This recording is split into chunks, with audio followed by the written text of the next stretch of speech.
और अब हम आते हैं पूरी दुनिया में कोरोना वायरस कोविड-19 डिजीज बीमारी के मैनेजमेंट के सबसे इम्पॉर्टेंट पिलर पे, और वो पिलर है प्रिवेंशन, रोकथाम।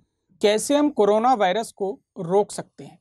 तो इसके लिए हम शुरुआत करेंगे सबसे आसान लेकिन सबसे इम्पॉर्टेंट, सबसे महत्वपूर्ण चीज़ से, जो कि है हैंड वॉशिंग, हाथों का धोना।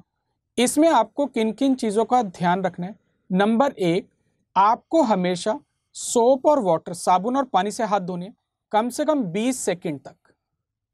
नंबर 2, यदि आपको साबुन और पानी अवेलेबल ना हो तब आप सैनिटाइजर, हैंड सैनिटाइजर का यूज़ कर सकते हैं, लेकिन उसमें आपको ध्यान रखना है कि वो एक तो अल्कोहल बेस्ड हो और दूसरा कम से कम वॉल्यूम के हिसाब से उसमें 60% से ज़्यादा अल्कोहल होना चाहिए।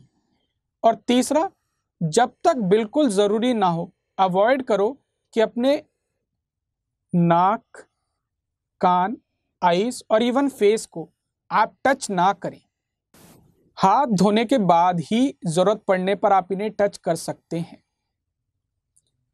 हैंड वॉशिंग के अलावा, हाथ धोने के अलावा दूसरी सबसे इंपॉर्टेंट चीज जिससे हम कोविड-19 कोरोना वायरस डिजीज का संक्रमण या ट्रांसमिशन काफी हद तक रोक सकते हैं, वो है रेस्पिरेटरी हाइजीन। तो रेस्पिरेटरी हाइजीन में सबसे इंपॉर्टेंट क्या है कि छींकते वक्त या खांसते वक्त अपने मुंह को टिश्यू पेपर या रुमाल से ढकें। यदि वो पॉसिबल ना हो तो छींकते या खांसते वक्त अपने बाजू यानी स्लीव के अंदर कुछ इस तरीके से खांसे या छींके। इस सिंपल चीज को, सरल चीज को फॉलो करने से आप कोरोना वायरस का ट्रांसमिशन काफी हद तक एक हेल्दी आदमी के लिए रोक सकते हैं। सर्जिकल मास्क भी यूज कर सकते हैं, लेकिन इनकी सबसे ज्यादा जरूरत है जिन्हें ऑलरेडी इन्फेक्शन हो चुका हो। इसमें भी आपको कोशिश करनी है कि बार बार नाक, आंख, कान और मुंह को बार बार टच नहीं करना है। मास्क, हैंड वॉश और रेस्पिरेटरी हाइजीन के बाद काफी इंपॉर्टेंट है आइसोलेशन और क्वारंटाइन। आइसोलेशन हम करते हैं केसेस का, क्वारंटाइन हम करते हैं हेल्दी कॉन्टेक्ट्स का। तो सेल्फ आइसोलेशन किसके लिए करते हैं? ये उनके लिए करते हैं जिनमें कोविड-19 या तो डायग्नोज हो चुका है या आपको उनकी क्लिनिकल प्रेजेंटेशन के बेसिस पे शक है कि शायद इन्हें कोरोना वायरस 19 का इन्फेक्शन हो सकता है। इसी तरीके से क्वारंटाइन किसका करते हैं? या तो जिन्होंने ट्रेवल किया हो ऐसे देश या एरिया में जहां पे कोरोना वायरस है, या जो ऐसे केस कोरोना वायरस के कांटेक्ट में आए हों जिनका डायग्नोसिस कंफर्म या प्रोबेबल था। इसके अलावा एक और जो बहुत महत्वपूर्ण चीज़ है वो है सोशल डिस्टेंसिंग। सामाजिक तौर पे भी आपको कुछ दूरी बनाए रखनी। इसका क्या मतलब है?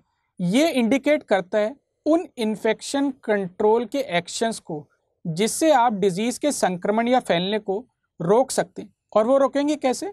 लोगों के बीच में आपसी दूरी को बनाए रखकर। ये दूरियां हम कैसे बना सकते हैं?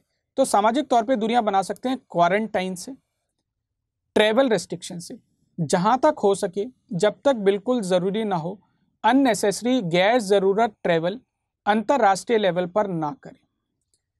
स्कूल, कॉलेज, सिनेमाघर, इंस्टीट्यूशन, मॉल्स, इनको भी बंद या शटडाउन करा जा सकता है अगर ज़रूरत हो।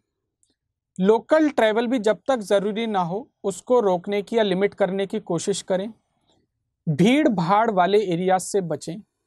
और छठा, जो आदमी बीमार हो कोरोना वायरस से या किसी और रेस्पिरेटरी डिजीज से, उससे उचित दूरी बनाए रखने की कोशिश करें। और एक बहुत इंपॉर्टेंट जिस पे हमें काफ़ी भरोसा है, आने वाले टाइम में उम्मीद है कि इसकी कोई बहुत अच्छी वैक्सीन अवेलेबल होगी या टीका अवेलेबल होगा। लेकिन यदि हम बिल्कुल प्रैक्टिकल वे में बात करें तो WHO ने फरवरी 2020 में माना कि वो कोरोना वायरस की वैक्सीन को अगले 1.5 साल तक एक्सपेक्ट नहीं करते। पर यदि हम इसके एक पॉजिटिव एस्पेक्ट या साइड को देखें तो अर्ली मार्च 2020 तक 30 ऐसी वैक्सीन थी जो बनने के अलग अलग फेजेस में हैं। तो उम्मीद करते हैं कोई अच्छी वैक्सीन जल्दी उभर कर आएगी।